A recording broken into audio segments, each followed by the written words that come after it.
সূরাতুল ইখলাস বিশ্বনবী পড়তেন, আবার বিতরের সালাতের শেষ রাকাতে বিশ্বনবী পড়তেন সূরাতুল ইখলাস। বিতরের সালাত পড়বেন কয় রাকাত? প্রথমে 2 রাকাত, তারপরে সালাম ফিরিয়ে আবার 1 রাকাত। এইটা সবচেয়ে সহি পদ্ধতি। আবার মাঝে মাঝে বিশ্বনবী 3 রাকাত একসাথে পড়তেন, বসতেন শুধু শেষ বৈঠকে, এটাও ঠিক আছে। আবার আমরা যেটা পড়ি বাংলাদেশে, এটারও দলিল আছে, তবে আম দলিল, এটার খাস দলিল নাই, স্পেসিফিক দলিল নাই। বিশ্বনবী বলেছেন তোমরা বিতরের নামাজকে মাগরিবের নামাজ থেকে আলাদা করে পড়ো।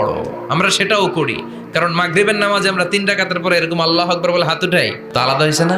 আবার আমরা আল্লাহুম্মা ইন্না নাস্তাইনুকা পড়ি, এটা কি মাগরিবের নামাজে পড়ি নাকি? তাহলে পার্থক্য আছে না নাই? তবে প্রথম 2টা বেশি শক্তিশালী।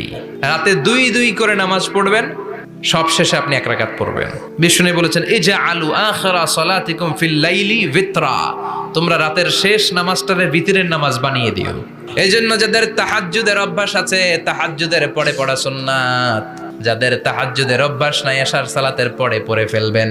ইন্নাল্লাহা বিতরুন ইহুব্বুল বিতরা, আল্লাহ নিজে বেজর, তাই বেজরকে তিনি পছন্দ করেন। এজন্য দিনের নামাজ রাতের নামাজ সবই বেজর। সারাদিন যা পড়লেন মাগরিবের 3 রাকাত পড়ার মধ্য দিয়ে সব বেজর হয়ে যায়।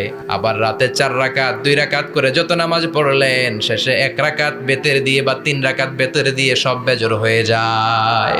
এই 3 রাকাত বেতের নামাজের সর্বশেষ রাকাতে বিশ্বনবী ছোট্ট সূরাটা পড়তেন।